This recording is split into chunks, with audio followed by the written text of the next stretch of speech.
प्यारे बच्चों नमस्कार। कैसे आप सभी लोग? उम्मीद करते हैं कि सभी लोग ठीक होंगे। तो आज आप सभी बच्चों के लिए फिर से क्लास लेके आ गए हैं मैथमेटिक्स का। ठीक है, तो इससे पहले जो क्लास हो रहा था वो साइंस और सोशल साइंस का हो रहा था, आप सभी को जैसे कि पता ही है। तो सोशल साइंस का जो है हमने कंप्लीट 1, 2, 3 पार्ट बना चुके हैं ऑब्जेक्टिव सेशन का, जिसमें कि टारगेट था 500 का प्यारे बच्चों। ठीक है, 500 में से हम जो है 300 क्वेश्चन करा चुके हुए हैं। ठीक है, तो आप सभी बच्चे एक बार जाकर के सभी वीडियो को जरूर देख लीजिए। ठीक है, डिस्क्रिप्शन के नीचे लिंक है, फटाफट से जाकर के देखिए। अगर आप 500 ऑब्जेक्टिव कर लेते हैं तो बिल्कुल उसी से एग्जाम में क्वेश्चन आएगा। ठीक है, और आज के सेशन में हम मैथमेटिक्स का क्लास लेके आए हुए हैं और मोस्ट इम्पोर्टेंट प्रश्न, इसमें भी पार्ट 1 हमने अपलोड कर चुका है। ठीक है, तो पार्ट 2 लेके आ गए हैं, जिसमें से हम 10 प्रश्न करने वाले हैं, वो भी इम्पोर्टेंट प्रश्न जो कि आपके एग्जाम में बार बार प्रश्न पूछे जाते हैं। तो चलते हैं, वीडियो को स्टार्ट करते हैं बिना लेट किए हुए। ठीक है, प्रश्न संख्या को देखिएगा। प्रश्न संख्या 1 है कि द्विघात समीकरण 5x²। इससे पहले आप सभी बच्चे अगर चैनल पर नए आए हुए हैं, एक बार चैनल को फटाफट से सब्सक्राइब कर दीजिएगा, वीडियो को लाइक कर दीजिएगा। ठीक है, टेलीग्राम ग्रुप से नहीं जुड़े हुए, डिस्क्रिप्शन के नीचे लिंक है, फटाफट से जुड़िए सभी लोग जुड़िए एक बार। द्विघात समीकरण 5x² - 4x + 2 = 0 के विवेचक ज्ञात करना है। क्वेश्चन क्या है प्यारे बच्चों कि द्विघात समीकरण 5x² - 4x + 2 = 0, इनका जो है विवेचक ज्ञात करना है। तो ध्यान से देखिए और वीडियो के अंत तक बने रहिए, तभी आपको सारे प्रश्न समझ में आ जाएगा। ठीक है, तो देखिए यहाँ पर जो प्रश्न दिया हुआ है वो प्रश्न क्या है, 5x² - 4x + 2 और बराबर में 0। तो सबसे पहले a बराबर लिखना प्यारे बच्चों।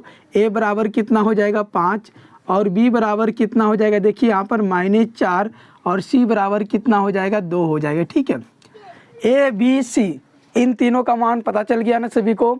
अब विवेचक हमको निकालना, तो विवेचक देखिए किसको बोलते हैं, तो यहाँ पर लिखेंगे विवेचक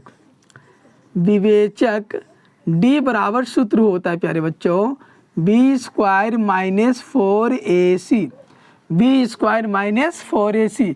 तब देखिए b का जो मान है, b का मान कितना प्यारे बच्चों -4, तो -4 का स्क्वायर, फिर यहाँ पर माइनस है सूत्र में तो माइनस दे दिए, 4 है तो 4 को लिख दिए। a का मान पूछा, a का मान कितना है 5, तो 5 रख दिए, और c का मान कितना है 2। समझ गए सब लोग? यहाँ तक समझ गए ना? फटाफट से बताएंगे सभी लोग। अब देखिए यहाँ पर 4 का स्क्वायर कितना हो जाएगा, -4 का स्क्वायर + 16। ठीक है, और +4 का भी स्क्वायर कितना हो जाएगा 16 ही होगा, आप सभी को पता है। और माइनस में देखिए इन सबको गुना कीजिए सभी लोग, 4 × 5 तो 20 और 20 × 2 कितना हो जाएगा 40। अब 16 में से 40 को घटा रहे हैं, 16 में 40 घट रहा है प्यारे बच्चों। 16 में 40 अगर घटेगा तो माइनस में आएगा ना, माइनस में कितना आया 24 आ गया। ठीक है, तो ये जो है विवेचक का मान निकल चुका है, डी का मान। ठीक है, ये इसका आंसर हो गया। आई होप कि ये प्रश्न आपको समझ में आ गया। स्क्रीनशॉट ले लीजिए सही बच्चे। चलिए ले लिए ना। अब देखिए प्रश्न संख्या 2 पर चलते हैं। ठीक है, फटाफट से एकदम मिटाते हैं और बने रहिएगा वीडियो के अंत तक सही बच्ची। ठीक है, ज़्यादा से ज़्यादा शेयर भी कीजिए अपने दोस्तों के पास।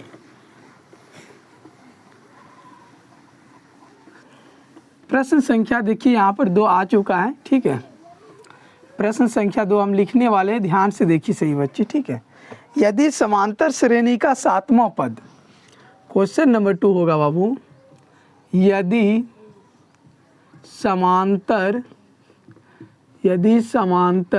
श्रेणी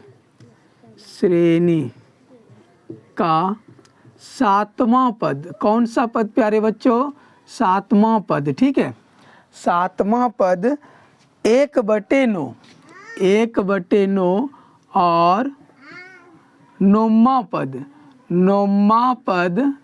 पद जो है 1/7 है। कितना है 1/7 है। ठीक है, तो 63वां पद का मान निकाले, तो 63वां पद का मान निकाले प्यारे बच्चों। ये क्वेश्चन है। ठीक है, और ये क्वेश्चन, ऐसा क्वेश्चन को देखते ही आप सभी बच्चे घबरा जाते हैं। बिल्कुल किसी को घबराना नहीं है, बस वीडियो के अंत तक बने रहिए। हम एक एक प्रश्न को समझाने वाले आप सभी बच्चे को। ठीक है, एक एक प्रश्न को समझाने वाले हैं, बस वीडियो के अंत तक बने रहिए। देखिए क्वेश्चन क्या कह रहा है कि यदि समांतर श्रेणी के सातवां पद, कौन सा पद प्यारे बच्चों, सातवां पद, ठीक है, सातवां पद का मतलब हो गया A7 बराबर जो दिया है 1/9 दिया है, कितना दिया हुआ है 1/9। उसी प्रकार से नौवां पद, तो A9 बराबर कितना दिया हुआ है 1/7 दिया हुआ है, ठीक है, 1/7 दिया हुआ है। पहले ये दोनों को हल कर लीजिए, सबसे पहले ये दोनों को हल कर लीजिए, उसके बाद आगे चलेंगे, ठीक है। और निकालना जो हमको यहाँ पर 63वां पद A63 बराबर वाट, ये चीज़ आपको निकालना है। फाइनली यहाँ पर देखिए A7 को आप कैसे लिखोगे, अगर AP आप पढ़े होंगे ध्यान से तो आपको पता चल गया होगा, किसी भी AP को अगर निकालते हैं हम A23वां पद A22वां पद, तो उसको जो एक घटा करके उसमें D लगाया जाता है, यानी AN बराबर सूत्र होता है ना A + N - 1 × D, तो वही सूत्र का यहाँ पर उपयोग करते हैं। तो A7 को अगर घटाएंगे तो A प्लस हो जाएगा 6D, एक घटा के D लगा देंगे और बराबर में कितना हो गया 1/9। इसको हम समीकरण 1 मान लेंगे प्यारे बच्चों, कितना मान लेंगे, समीकरण 1 मान लेंगे। उसी प्रकार से अगर A9 को लिखेंगे तो A प्लस कितना हो जाएगा 8D और बराबर में हो जाएगा 1/7, ये समीकरण 2 हो जाएगा। कितना हो जाएगा, समीकरण 2 हो जाएगा। यहाँ तक समझ गए, क्लियर है ना सही बच्चों का। चलिए अब देखिए यहाँ पर चिन्ह को बदलना है, यहाँ पर हर जगह देखिए प्लस छुपा हुआ था, हर जगह माइनस का चिन्ह हो जाएगा, ठीक है, और ये कट जाएगा, plus A minus A, cut गया ना, कट गया कि नहीं, हाँ या नहीं, फटाफट से जवाब देंगे सभी लोग, कट गया। अब देखिए 6D में से 8 को D घट रहा है, 6D में से 8 को D घट रहा है, तो माइनस में कितना हो जाएगा प्यारे बच्चों 2 को D, और उसी प्रकार से 1/9 में से घट रहा है 1/7, तो इसको हल कीजिए, आप लोग हल कर लोगे ना। इन दोनों का एलसीएम कितना हो जाएगा 63, 9 से अगर इसमें दीजिएगा तो 7 बार में, और 7 से अगर इसमें भाग दीजिएगा तो 9 बार में, ठीक है। तो -2D बराबर कितना हो गया प्यारे बच्चों, 7 में से 9 घट रहा है, यहाँ पर भी देखिए उल्टा ही घट रहा है, तो माइनस में 2 कितना हो जाएगा 63, तो ये -2 और यहाँ से -2 कैंसिल हो गया, तो D का जो मान है प्यारे बच्चों, ऊपर में कितना बचा 1 और नीचे कितना 63, ये D का मान आ गया। D का मान कितना आ गया 1/63, D का मान कितना आया 1/63 आ गया। अब ये D का मान जो है समीकरण किसी में भी रख सकते हैं, 1 या 2 में, ठीक है। तो यहाँ पर लिखेंगे, ठीक है प्यारे बच्चों, यहाँ पर लिखेंगे हम D का मान समीकरण 1 में रखने पर, ध्यान से देखिए सभी बच्चे, सभी समझ में आएगा। अब समीकरण 1 क्या है देखिए, यहाँ पर है ना A + 6D और बराबर में 1/9, तो ये हो गया A प्यारे बच्चों, ये हो गया 6, और D का जो वैल्यू है कितना आया है 1/63, यहाँ पर देख सकते हैं D का मान कितना आया है 1/63, तो यहाँ पर रख दिया, और बराबर में कितना है 1/9, तो ये 6 से कटाइए, कटेगा क्या, ओह नहीं कटेगा, यहाँ पर हमने कटा दिया लेकिन कटेगा ये नहीं, ठीक है, यहाँ 6 पर यहाँ पर 63 होगा। तो A बराबर अगर लिखोगे या A प्लस 6 गुना 1 तो कितना 6/63 हो गया प्यारे बच्चों, बराबर में 1/9 है, तो A बराबर अगर लिखोगे तो 1/9 और ये प्लस में है, देखिए 6/63 किस में, प्लस में, बराबर की उस साइड जाएगा तो माइनस में 6/63 हो जाएगा। तो A बराबर देखिए 63, अगर 9 का एलसीएम निकालते हैं आप, 63 और 9 का एलसीएम निकालते हैं प्यारे बच्चों, तो कितना आएगा फटाफट से बताइए सभी लोग, कितना आ जाएगा, जल्दी से बताइए कमेंट करके। 63 और 9 का एलसीएम कितना हो जाएगा, जल्दी से, 9 सते 63, 63 होगा, कितना होगा 63, और 9 से इसमें भाग दीजिए कितना बार में, 7 बार में, माइनस 63 से 63 कट जाएगा तो कितना हो जाएगा 6, तो A बराबर देखिए कितना 7 में से 6 घटा 1/63, ये भी तो इतना ही निकल गया। A का भी मान कितना निकल गया प्यारे बच्चों 1/63 निकल गया। वीडियो क्लियर दिख रहा है ना, चलिए बिल्कुल क्लियर दिख रहा है आप सभी को, बहुत अच्छा। अब देखिए यहाँ पर कौन सा पद निकालना प्यारे बच्चों, A63, तो A63 बराबर वाट था हमारे पास, तो A63 को कैसे लिखेंगे A + 62D, कितना, और A का जो मान निकला हुआ है वो कितना 1/63 और प्लस ये हो गया 62, D का भी मान कितना प्यारे बच्चों 1/63।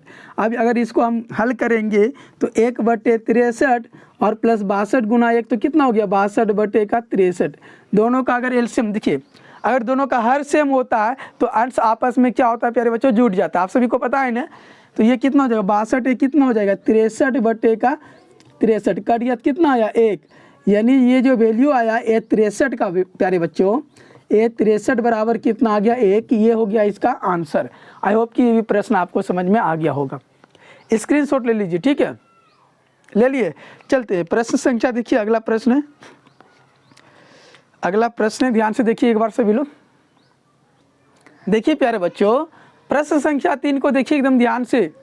और ये प्रश्न जो है आपके एग्जाम में एक प्रश्न 100% रहेगा, 100% रहेगा, ठीक है। तो आप सभी बच्चे एकदम वीडियो को शेयर कीजिए दबा करके अपने दोस्तों के पास, शेयर कीजिए सभी लोग एकदम फटाफट से शेयर कीजिए सभी लोग, एक बार फटाफट से। सभी बच्चे शेयर नहीं कर रहे हैं, शेयर कर दीजिए, ठीक है, क्योंकि आप लोग के लिए इतना मेहनत कर रहे हैं। आपके एग्जाम में हम जो प्रश्न बता रहे हैं प्यारे बच्चों, बिल्कुल वही प्रश्न आएंगे, ठीक है।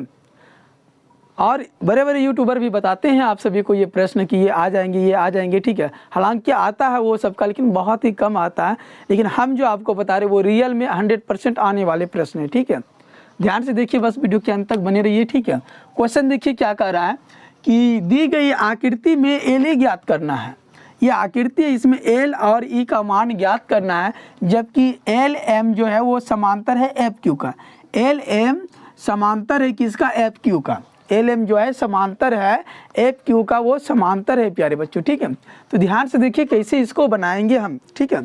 सबसे पहले लिखेंगे त्रिभुज ई एफ क्यू में। त्रिभुज कौन सा है प्यारे बच्चों, देखिए ई एफ क्यू में, ठीक है। तो लिख देंगे त्रिभुज ई एफ क्यू में, ठीक है। ई एफ क्यू में क्या है प्यारे बच्चों, एल एम समांतर है किसका, एफ क्यू का, ठीक है। एल एम जो है, एल एम समांतर है एफ क्यू का, एफ क्यू का, ठीक है। एल एम समांतर है एफ क्यू का, और किसका मान दिया हुआ है, एल एफ बराबर दिया है। एल एफ बराबर हमको दिया हुआ है 7.2 सेंटीमीटर। उसी प्रकार से ई एम बराबर दिया हुआ है। ई एम बराबर कितना दिया प्यारे बच्चों, ई एम बराबर दिया है 1.8 सेंटीमीटर। और क्या दिया हुआ है आपके पास, एम क्यू बराबर दिया है 5.4 सेंटीमीटर, ठीक है। और हमको जो निकालना है वो ई एल बराबर वाट निकालना है, ठीक है प्यारे बच्चों। ये चीज़ हमको निकालना है, बिल्कुल ध्यान से देखिए। त्रिभुज से ये क्वेश्चन, लेकिन आप लोगों को घबराना नहीं है, 100% समझा देंगे सभी बच्चों को, ठीक है। इसलिए लिखेंगे हम थेल्स प्रमेय से, ठीक है। थेल्स प्रमेय से, थेल्स प्रमेय से क्या होगा प्यारे बच्चों, जब दो त्रिभुज जब त्रिभुज जो है आपस में क्या होते हैं, समांतर होते हैं, उनकी दो भुजाएं, संगत भुजाएं क्या होते हैं, समांतर होते हैं, तब उसका जो है भुजाओं का जो अनुपातिक हो जाता है, ठीक है। कहने का अर्थ यह हुआ कि ई एल बट्टे का एल एफ हो जाएगा, ई एल बट्टे, ठीक है, ई एल बट्टे का एल एफ और बराबर में हो जाएगा ई एम बटे का एम क्यू, ई एम बटे का एम क्यू हो जाएगा। सभी लोग समझ रहे हैं ना, समझ रहे हैं, एक बार शेयर करिए, समझ रहे हैं ना, दिख रहा है सभी को ना। चलिए अब इस साइड हम लिखते हैं, ठीक है। इधर थोड़ा जगह कम है, इस साइड लिख रहे हैं, ध्यान से देखेंगे सही बच्चे, ठीक है। इस साइड लिख रहे हैं, ई एल का मान पूछ रहे थे। ई एल का मान कुछ नहीं प्यारे बच्चों, तो ई एल लिख देंगे हम, ई एल ही लिख देंगे। हालांकि ये मार्कर चल ही नहीं रहा है, पता नहीं इसको क्या हो गया। और बटे एल एफ का जो मान है वो कितना है, 7.2 सेंटीमीटर है, यानी 7.2 लिखेंगे। और बराबर इसका जो वैल्यू ई एम का वैल्यू कितना है 1.8, और इसका वैल्यू कितना है 5.4, ठीक है। अगर इसको हम कटाएंगे प्यारे बच्चों, देखिए यहाँ पर ये भाग में उधर जाएगा तो किस में हो जाएगा, गुना में। तो यहाँ पर क्या बच जाएगा, ई एल बच जाएगा। और इधर जो है 1.8 बटे का 5.4, और ये गुना में, ये भाग में नहीं, इधर आएगा तो किस में हो जाएगा, गुना में 7.2। तो अब ये कट सकता है प्यारे बच्चों, अब ये कट जाएगा किससे, देखिए तो 54 से कटेगा क्या, 3 बार में नहीं कटेगा, 18 से ये कट जाएगा। 18 कितना हो जाएगा 54, और 3 से ये कट जाएगा, 3 दूना 6, 20 में पॉइंट है तो पॉइंट दे देंगे, और 3 चौके 12, ठीक है। यानी ई एल का जो मान निकल गया प्यारे बच्चों वो 2.4 सेंटीमीटर निकल गया। आई होप कि आप लोगों को ये प्रश्न समझ में आ गया होगा। आ गया ना? एक बार बताइए सभी लोग। चलिए स्क्रीनशॉट ले लीजिए। चलिए प्रश्न संख्या देखेंगे आगे, ठीक है। प्रश्न संख्या देखिए, एकदम बहुत ही इंपॉर्टेंट सब प्रश्न है, बस आप लोग ध्यान से देखिए तभी समझ में आएगा आप सभी को, ठीक है। ये जो प्रश्न है मोस्ट इंपॉर्टेंट प्रश्न है, बस रुकिए 1 मिनट के लिए आप लोग को। देखिए प्रश्न संख्या जो है वो 4 आ चुका है और आप ध्यान से देखिए, बिल्कुल आपको समझ में आ जाएगा, ठीक है। ये भी प्रश्न आपके एग्जाम में ऑब्जेक्टिव, ये दोनों में पूछेंगे प्यारे बच्चों, ऑब्जेक्टिव में भी और सब्जेक्टिव में भी, ठीक है। तो इसलिए ध्यान से देखिए वीडियो को और अंत तक बने रहिए। आप लोग को हम बार बार तो यही कहते हैं। देखिए क्वेश्चन क्या है कि बिंदु 6,8 और 2,3 को मिलाने वाले रेखाखंड के मध्य बिंदु के निर्देशांक निकालना है। मध्य बिंदु के निर्देशांक का सूत्र क्या होता है, सभी लोग कमेंट में जरूर बताएंगे एक बार। मध्य बिंदु के निर्देशांक का सूत्र क्या होता है प्यारे बच्चों, जल्दी से कमेंट कीजिए सभी लोग, शेयर कीजिए सभी लोग अपने दोस्तों के पास। चैनल को सब्सक्राइब कीजिए एक बार सभी लोग फटाफट से, जो बच्चे नहीं किए अभी तक सब्सक्राइब कीजिए। वीडियो को लाइक कीजिए, लाइक नहीं करते आप लोग, लाइक कीजिए और कमेंट सेक्शन में ज़रूर बताइए कि आप लोग का जो है नंबर कितना आएगा इस बार बोर्ड एग्जाम में। फटाफट से सभी बच्चे अपना अपना कमेंट बताएंगे, ठीक है। देखिए जो क्वेश्चन है कि बिंदु 6,8, 2 बिंदु है आपके पास, एक है 6,8 और दूसरा है प्यारे बच्चों 2,3। इन दोनों बिंदु का नाम हम रख देते हैं, एक का ए और दूसरा का बी, ठीक है। और इससे मिलाने वाले जो रेखाखंड है प्यारे बच्चों उसके मध्य बिंदु का निर्देशांक ज्ञात करना। कहने का अर्थ यह हुआ कि एक रेखा हमने खींच लिया, एक रेखा हमने खींच लिया प्यारे बच्चों और इसका नाम ए और इसका नाम बी रख दिए और यहाँ पर एक बिंदु पी है। इसी पी बिंदु का जो है हमको निर्देशांक निकालना है। किस बिंदु का? पी बिंदु का निर्देशांक निकालना है, ठीक है। तब कैसे निकालेंगे पी बिंदु का निर्देशांक? यहाँ पर लिख देंगे हम पी बिंदु के निर्देशांक, पी बिंदु के निर्देशांक, ध्यान से समझिएगा सभी लोग। निर्देशांक बराबर सूत्र होता है प्यारे बच्चों x1 + x2 और बटे में 2। अगर 2 रहा तो ये 2 सूत्र लगेगा, डबल वाला x1 + x2। अगर ट्रिपल रहा तो x3 भी उसमें ऐड करते हैं, ठीक है। उसी प्रकार से y1 + y2 और इसके बटे भी 2। अब यहाँ पर देखिए ये हो जाएगा इसका x1, ये हो जाएगा y1, ये होगा प्यारे बच्चों x2 और ये होगा y2। समझ रहे हो ना? समझ रहे सभी लोग ना? एकदम ध्यान से समझिएगा, ठीक है।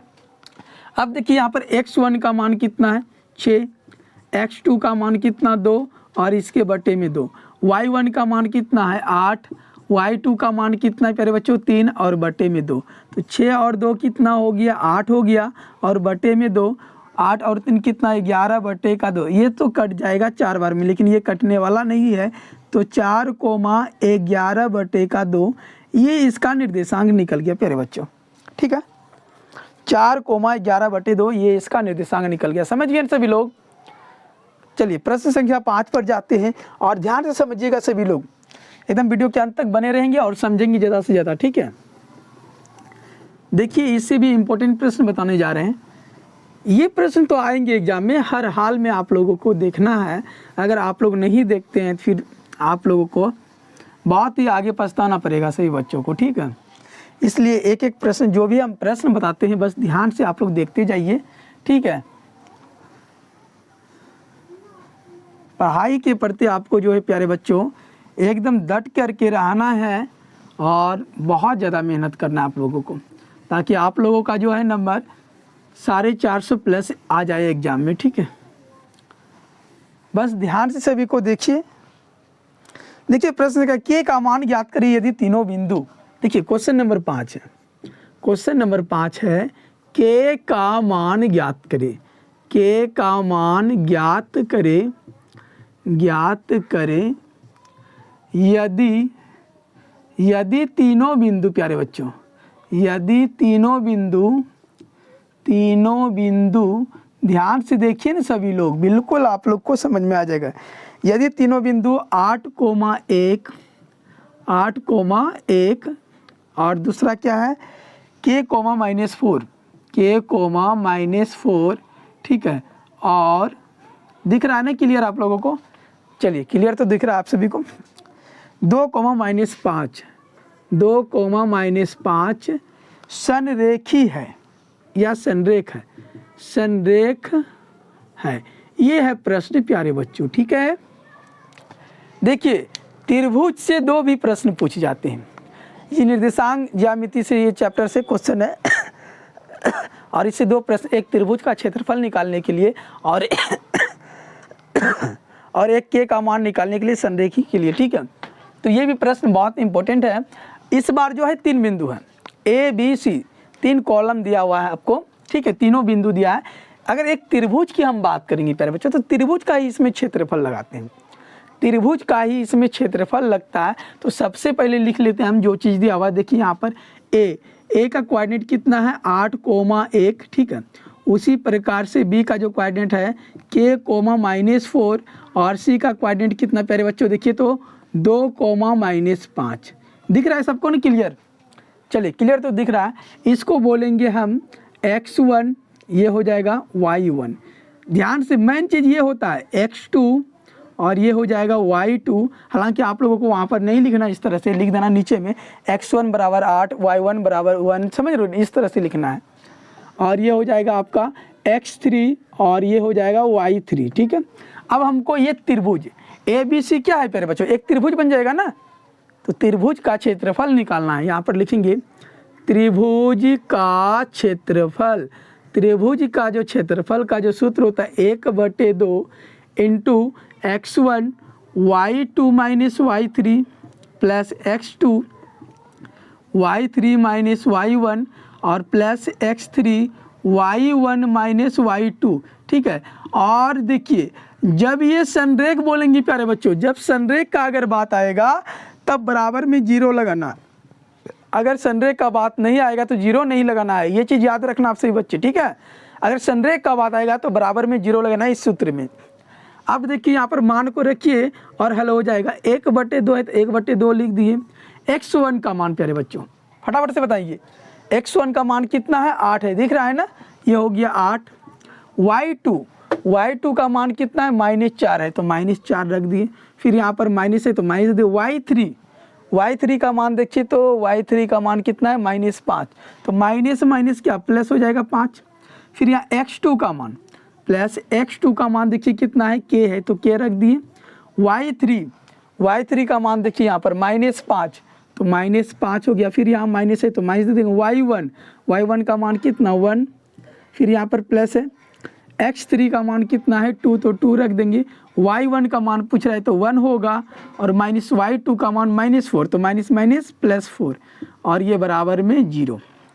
समझ गए इन चीज़ों को सभी लोग? बताइए एक बार, समझ गए ना सभी लोग? एकदम बताइए फटाफट से। चलिए समझ गए सभी लोग। आप देखिए यहाँ पर ये हो जाएगा 1/2, ये 8 है तो 8 लिख दिए और जैसे ये ब्रैकेट से बाहर होगा फिर बच्चों वो गुना में हो जाएगा। किस में? गुना में। अब देखिए ये 4 रुपया कर्ज है आपके पास और ये 5 रुपया आपके पास पैसा है, तो कर्ज वाले को तो आप पैसा दे देंगे, हालांकि दे देंगे ना, तो आपके पास कितना बचेगा पैसा 1 रुपया। तो ये -4 में से +5 गया तो कितना हो गया 1 हो गया। फिर यहाँ प्लस है के से इसको गुना करेंगे, देखिए के रख दीजिए अभी, ठीक है, और गुना ये -5 और -1 तो माइनस कितना 6 रुपया हो गया कर्ज। फिर यहाँ पर +2 है तो +2 रख दिए, ठीक है, और 1 4 कितना हो गया 5 और बराबर में कितना है 0। समझ गए यहाँ तक ना? समझ गए सभी लोग ना? अब देखिए यहाँ पर ये हो जाएगा 1/2, 8 गुना 1 करेंगे तो 8 और ये प्लस यहाँ पर माइनस तो क्या हो जाएगा माइनस के गुना 6 करेंगे तो 6 के, ये प्लस है तो प्लस 2 गुना 5 करेंगे प्यारे बच्चों 10 और बराबर में 0। समझ गए ना यहाँ तक? अब देखिए ये हो जाएगा 1/2 इंटू 8 और 10 कितना हो गया, 8 और 10 कितना हो गया 18 हो गया। 18 माइनस 6 के और बराबर में कितना 0। ये 1/2 गुना में है ना प्यारे बच्चों, उधर जाएगा तो बराबर के उस पर क्या हो जाएगा भाग में, यानी 0 गुना 1/2 करेंगे तो कितना हो जाएगा 0 हो जाएगा। ऑलरेडी 0 होगा ना सभी लोग? बताइए 0 होगा कि नहीं? अगर किसी भी संख्या को हम 0 से गुना करते तो वो क्या होता है 0 होता है, तो ये भी क्या हो जाएगा 0 हो जाएगा। तो इधर क्या बचेगा 18 माइनस 6 के बराबर में 0। कैसा है पता चल गया ना सभी को? नहीं दिख रहा है? चलिए इधर लिखते हैं, ठीक है, यहाँ पर जगह है हमारे पास, इधर लिखेंगे 18 माइनस 6 के बराबर 0, ठीक है, 18 माइनस 6 के बराबर में 0, दिख रहा है क्लियर ना। अब देखिए ये 18 है, ये माइनस 6 के उधर जाएगा तो प्लस में 6 के हो जाएगा प्यारे बच्चों, और 6 से इसको कटाइए कितना बार में, 3 बार में, यानी इसलिए के का जो मान आया वो कितना आ गया, 3 आ गया। दिख रहा है सभी को, के का मान कितना आ गया, 3 आ गया। ये हो गया इसका आंसर। आई होप कि आप लोगों को ये प्रश्न समझ में आ गया होगा, ठीक है। मिलते हैं नेक्स्ट वीडियो में, तब तक के लिए आप सभी को धन्यवाद, क्योंकि लाइट अभी चली गई है, ठीक है।